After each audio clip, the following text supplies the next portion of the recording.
Right now, as you're reading this, millions of men are trapped in psychologically abusive relationships and they don't even know it. They think they're being good partners, good husbands, good men.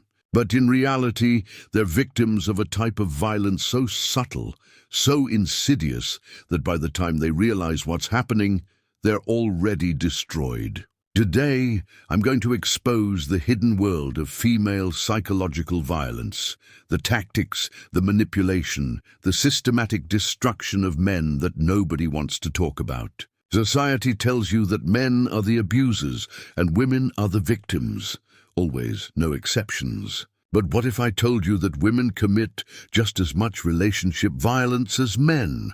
They just do it differently. Men use fists. Women use psychology. Men leave bruises on the body. Women leave scars on the soul. And guess which one is illegal? That's right, only the physical violence. A woman can psychologically torture you for decades, and nobody will believe you, help you, or even acknowledge it's happening.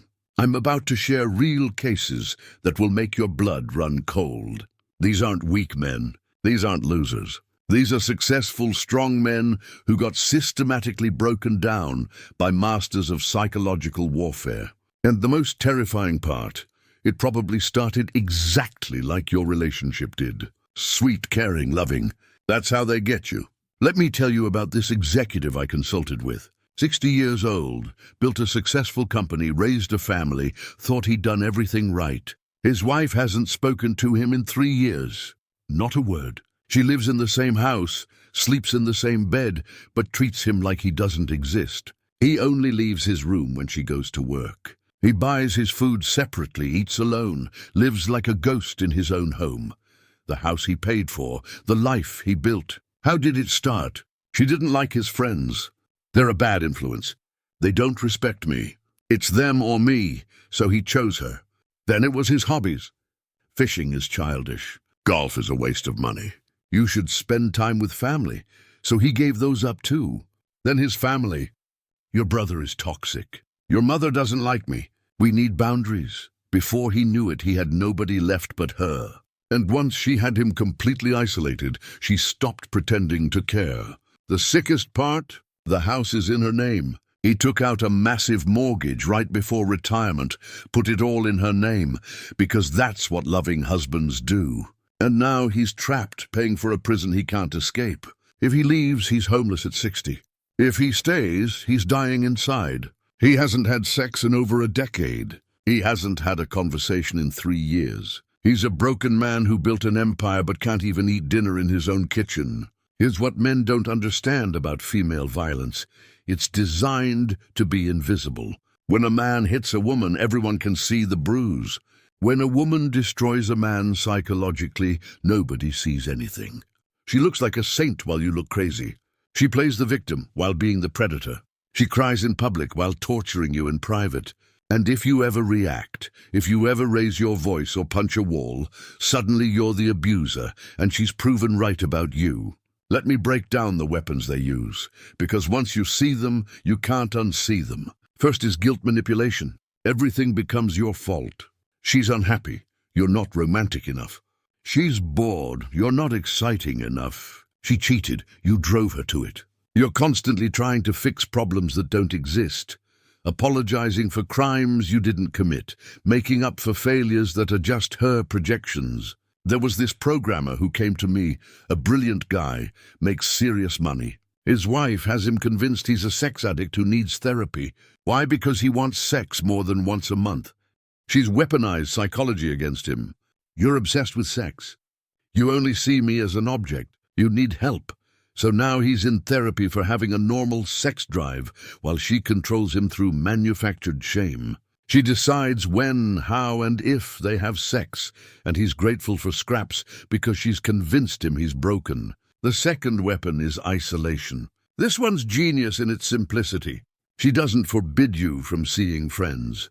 That would be too obvious. Instead, every time you go out, there's a fight. Not about going out, but about something else. The trash you forgot last week. That comment you made 2 months ago.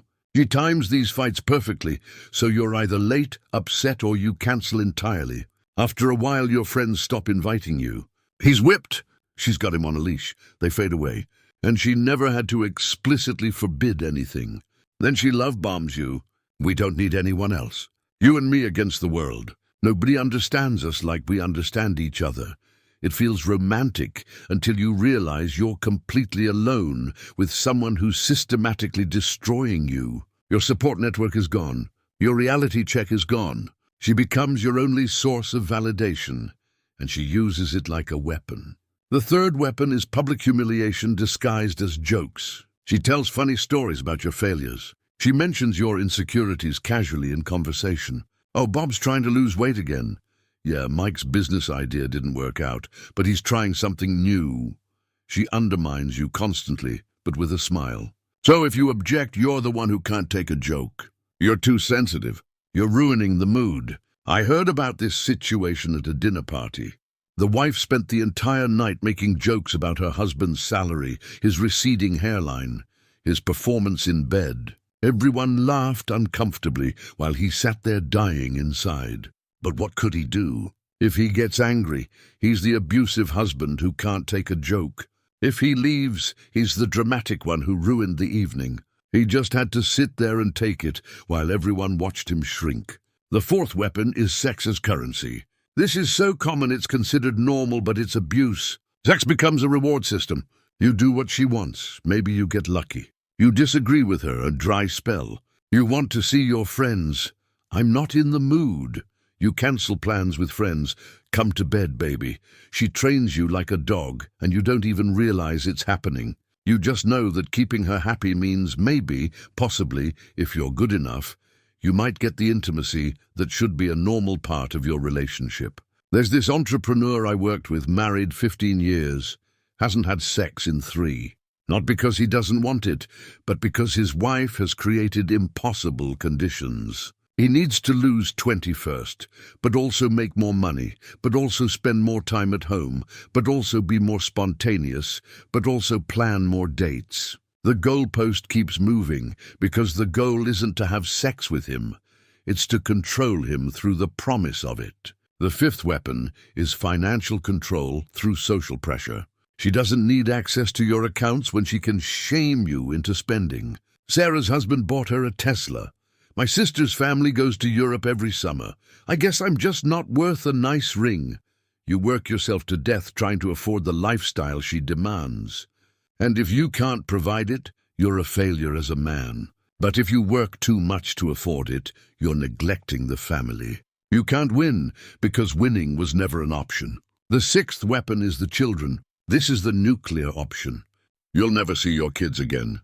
I'll tell them what you really are. They'll grow up knowing Daddy didn't love them enough to stay. She weaponizes your love for your children, knowing that men almost never get primary custody. You'll stay in hell to be near your kids, and she knows it. She can do anything, treat you anyway, and you'll take it because leaving means losing your children. A contractor told me his wife explicitly said, I can treat you however I want because if you leave, I get the house, the kids, and half your income for the next 15 years. So shut up and deal with it. And she's right. The legal system is designed to protect women from abusive men, but nobody thought about protecting men from abusive women. The system becomes another weapon in their arsenal. The seventh weapon is gaslighting, making you question reality itself. I never said that. You're imagining things. You're too sensitive. That didn't happen. Over time, you stop trusting your own memory, your own perceptions, your own feelings. She rewrites history constantly. And because she's more emotionally intelligent, more verbally skilled, she makes you believe her version of events. You know that argument you had last week where she said something cruel? It never happened. That promise she made? You misunderstood. That boundary you set? You're being controlling. She flips everything until you're the bad guy in every story. And eventually, you start believing it. Maybe you are too sensitive. Maybe you are controlling. Maybe you are the problem. The eighth weapon is emotional terrorism. She threatens suicide if you leave. She has panic attacks when you disagree. She cries hysterically when you set boundaries. You become responsible for her emotional regulation, walking on eggshells to avoid triggering another crisis. Your needs disappear because managing her emotions becomes your full-time job.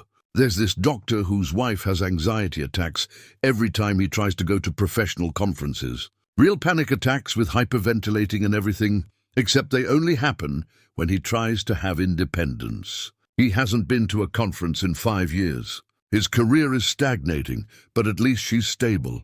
He's given up his professional life to manage her conveniently timed mental health crisis. The ninth weapon is the victim flip. This is masterful manipulation. She provokes you for hours, days, weeks, needling, pushing, prodding, until you finally snap.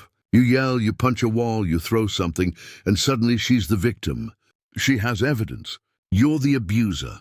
Everything she did to provoke you disappears, and only your reaction remains. She might even call the police. And who do you think they'll believe? The 10th weapon is intermittent reinforcement, the most psychologically addictive pattern known to behavioral science. Sometimes she's wonderful, loving, sexual, supportive, everything you fell in love with, just often enough to keep you hooked, to make you think things are getting better, to give you hope. But it's calculated. She gives you just enough to keep you from leaving, then pulls it away to keep you desperate. This is why men stay in these relationships. It's not weakness, it's addiction. Your brain becomes chemically dependent on those rare moments of approval, those glimpses of the woman you married. You'll endure months of abuse for one good day, telling yourself things are improving, she's changing, it's getting better. But it's not. It's a manipulation technique, and it's working perfectly. Now let me tell you about another weapon that's particularly devastating: medical manipulation. She develops mysterious illnesses that only flare up when you try to have independence or set boundaries. Suddenly, she has migraines when you want to visit your parents. She has stomach issues when your friends invite you out. She has a bad back when you suggest she gets a job. These conditions are real to her. The symptoms are real, but they're psychosomatic, created by her subconscious as control mechanisms. You become her nurse, her caretaker, her servant. How can you leave someone who's sick? What kind of monster abandons an ill partner? She's got you trapped by your own compassion and sense of duty. Meanwhile, she's perfectly healthy when doing things she wants to do. That bad back doesn't stop her from shopping. Those migraines disappear when her friends call. But you can't point this out without being called insensitive and uncaring. There's also the spiritual manipulation, using religion or spirituality as a weapon. God wants you to be a better husband. The universe is telling me you need to change. My intuition says you're lying. She becomes the moral authority, the spiritual guide, the one connected to higher powers. Your feelings, your needs, your perspectives are all lower vibration or sinful or toxic masculinity. She's enlightened, you're broken, and need her guidance to be fixed. Now here's the really sick part. Society enables this. Try telling someone your wife is abusing you. Watch their face. They'll assume you're weak, you're lying, or you're the real abuser trying to flip the script. Men's shelters basically don't exist. Support groups for abused men are nearly impossible to find. The entire support system is built for female victims only. A business owner I know tried to report his wife's abuse. She'd been hitting him for years, throwing things, destroying his property. The police laughed at him. Literally laughed. What do you want us to do? Arrest your wife? Man up. When she called the police on him after he grabbed her wrist to stop her from hitting him with a lamp, he spent the night in jail. He had the defensive wounds. She had no marks, but he went to jail. The mental health system is just as bad. Couples therapy becomes another venue for her manipulation. She charms the therapist, plays the victim, and suddenly therapy is about fixing your anger issues and your control problems. Individual therapy isn't much better. Try finding a therapist who takes male abuse victims seriously. Most are trained to see men as perpetrators, women as victims. End of story. So what do you do if you recognize yourself in this? First, understand that it's not your fault. You're not weak. You're not crazy. You're being systematically abused by someone who knows exactly what they're doing. The fog in your head, the confusion, the self-doubt, that's not you being stupid. That's the result of sustained psychological torture. Second, document everything. Every incident, every threat, every manipulation. Not because anyone will believe you. They won't. But because you need to remind yourself what's real when she tries to gaslight you. Write it down. Email it to yourself. Create a record that she can't rewrite. Third, rebuild your support network in secret. She's isolated you for a reason. Other people are reality checks. Start reconnecting with old friends. Make new ones she doesn't know about. You need people who can remind you who you were before she broke you down. Fourth, get your finances in order quietly. Open a separate bank account she doesn't know about. Start saving. Document all assets. Prepare for war while hoping for peace. Because when you finally make your move, she'll try to destroy you financially. Fifth, understand that leaving might mean losing everything. Your house, your kids, your money, your reputation. She'll tell everyone you're an abuser. She'll turn your children against you. She'll take you for everything she can. But staying means losing yourself. And that's the one thing you can't afford to lose. The hardest truth is this. The woman you love doesn't exist. She was a character, a performance designed to hook you. The real her is the one who hurts you, controls you, diminishes you. The sweet moments, the good times, that's the manipulation. The abuse is the reality. Some of you reading this are thinking, this isn't me. My situation is different. She's not that bad. That's what every abuse victim thinks. That's what I thought. That's what every man thinks until he's 60 years old, hiding in his room, afraid to eat dinner in his own kitchen. Others are thinking, but I love her. Maybe I can fix this. You can't fix someone who doesn't think they're broken. In her mind, the relationship is working perfectly. She has complete control. You do everything she wants, and if you're unhappy, that's your problem to solve by being a better servant. The only way to win this game is to stop playing. But that requires admitting you're in an abusive relationship. And most men would rather die than admit they're being abused by a woman. Your pride is killing you. Your ego is keeping you trapped. Your need to be seen as strong is making you weak. Look, I know this is brutal to hear. I know it challenges everything you've been taught about relationships, about women, about yourself as a man, but someone needs to say it. Women can be just as evil as men. They just hide it better. They use society's bias, legal systems, and psychological manipulation instead of fists. But the damage is the same. Actually, it's worse. Bruises heal, but psychological scars can last forever. If you're in this situation, you're not alone. Millions of men are silently enduring the same abuse, thinking they're the only ones, thinking they're weak, thinking it's their fault. It's not. You're not weak for being manipulated by someone you loved and trusted. You're not stupid for not seeing it earlier. You're a victim of sophisticated psychological abuse, and admitting that is the first step to freedom. The question is, how much more of your life are you willing to sacrifice to someone who sees you as nothing more than a resource to exploit? How many more years will you spend walking on eggshells in your own home? How much more of yourself will you lose trying to satisfy someone who will never be satisfied? You have one life, one chance, and right now, you're spending it as a prisoner to someone who doesn't love you. They love controlling you. That's not a relationship. It's a hostage situation, and deep down, you know I'm right. The question is, what are you going to do about it? Most of you will do nothing. You'll finish reading this, feel a moment of recognition, maybe even anger, then go back to your cage. Because leaving is scary. Because starting over is hard. Because maybe it's not that bad. Because maybe tomorrow will be better. It won't be. Tomorrow will be exactly like today, and the day after, and the day after that, until you're that 60-year-old man eating alone in his room wondering where his life went. But some of you, a few of you, will recognize this as your wake-up call. You'll realize you're not crazy, you're not alone, and you're not trapped. You'll start planning your escape. It will be the hardest thing you've ever done. You'll lose things you can't imagine losing, but you'll gain something priceless. Yourself. The choice is yours. Stay in hell with the devil you know, or risk everything for a chance at freedom. Just remember, every day you stay is a day you can't get back. Every day you accept the abuse is a day you've chosen slavery over sovereignty. And one day you'll run out of days. Stop letting her gaslight you into thinking you're the problem.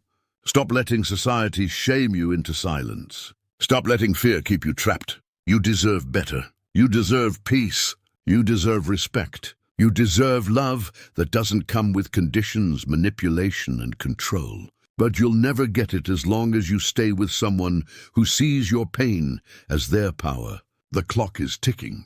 Your life is passing. And she's counting on you being too scared, too tired, too broken to leave. Prove her wrong. Thank you all very much for watching.